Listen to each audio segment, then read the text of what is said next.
અયોધ્યામાં ભગવાન રામજી મંદિરની પ્રાણ પ્રતિષ્ઠા મહોત્સવ નિમિત્તે ગોંડલમાં દિવાળી જેવો માહોલ સર્જાયો। આજે અયોધ્યામાં શ્રી રામ મંદિર પ્રાણ પ્રતિષ્ઠા મહોત્સવને કારણે સમગ્ર દેશભરમાં જાણે બીજી દિવાળી જેવો માહોલ છે, ત્યારે ગોંડલમાં જાણે બીજું અયોધ્યા હોય તેમ અતિ ઉત્સાહ જોવા મળી રહ્યો। શ્રી રામ મંદિર પ્રતિષ્ઠાને લઈ સમગ્ર ગોંડલ ભવનાથ શેરી નંબરમાં શણગાર અને ઘર ઘર એક જ સરખાએ રંગોળી કરવામાં આવી।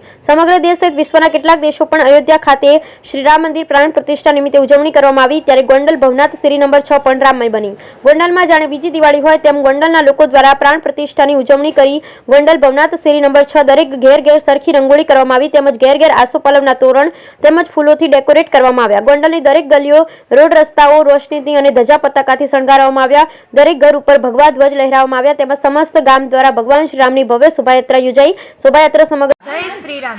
જ્યારે રામ ભગવાન અયોધ્યામાં 14 વર્ષનો વનવાસ ભોગવીને પાછા ફરે છે, ત્યારે નગરવાસીઓ, અયોધ્યાના જે નગરવાસીઓ છે તે રામ ભગવાનના પાછા આવવાની ખુશીમાં ઘેર ઘેર દીવા પ્રગટાવે છે અને રંગોળી કરે છે। એવી જ રીતે આજે પણ અમે જેમ દિવાળીએ કરીએ છીએ, રંગોળીને દીવા પ્રગટાવીએ છીએ, તેવી જ રીતે અમારા ભવનાથના શેરી નંબર 7 બધા અમે ભેગા મળીને દીવા પ્રગટાવીએ છીએ અને રંગોળી કરી છે અને ખુશીનો માહોલ અનુભવીએ છીએ। જય શ્રી રામ। મારું નામ દર્શના કાલરિયા। આજે ઘરે ઘરે દિવાળી જેવો માહોલ થઈ રહ્યો છે। જ્યારે આપણા ઘરમાં બાળકનો જન્મ થાય છે ત્યારે જેવો ખુશીનો માહોલ હોય છે એવો આજે ભારતભરમાં રામ પધાર્યા છે અયોધ્યામાં, તેવો ખુશીનો માહોલ છે અને અમે ખૂબ ધન્યતા અનુભવી છે કે મોદી ભાઈના રાજમાં આજે આપણે ઘરે ઘરે દિવાળી ઉજવાય। જ્યારે 14 વર્ષે રામ અયોધ્યામાં આવ્યા હતા ત્યારે જ્યારે અયોધ્યા જેવું શણગાર્યું હતું એવું આખું આજે ભારત શણગારવામાં આવ્યું છે, એટલે અમે ખૂબ ધન્યતા અનુભવીએ છીએ કે અમને આવો બધો માહોલ માણવાની ભગવાનની જય।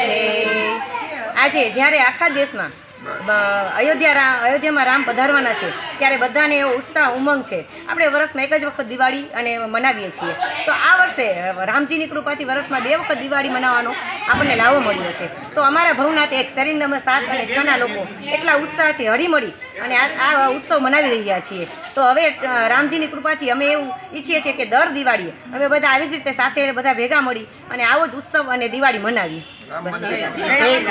તમારું નામ બોલી જાઓ।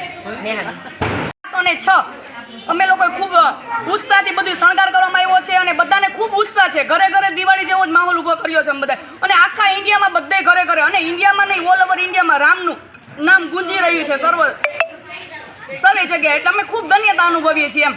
ઐતિહાસિક રામ મંદિર થવા જઈ રહ્યું છે ત્યારે અમે ભવનાથ શેરી નંબર 6 અને 7 વાળાએ આયા પ્રોગ્રામ કરેલો છે, દિવાળી જેવો ઉત્સવ બનાવ્યો છે અને બધે રંગોળી કરેલી છે અને એમાં રામ લક્ષ્મણનું એનું સ્વાગત કરી એની આરતીને ઉતારેલી છે।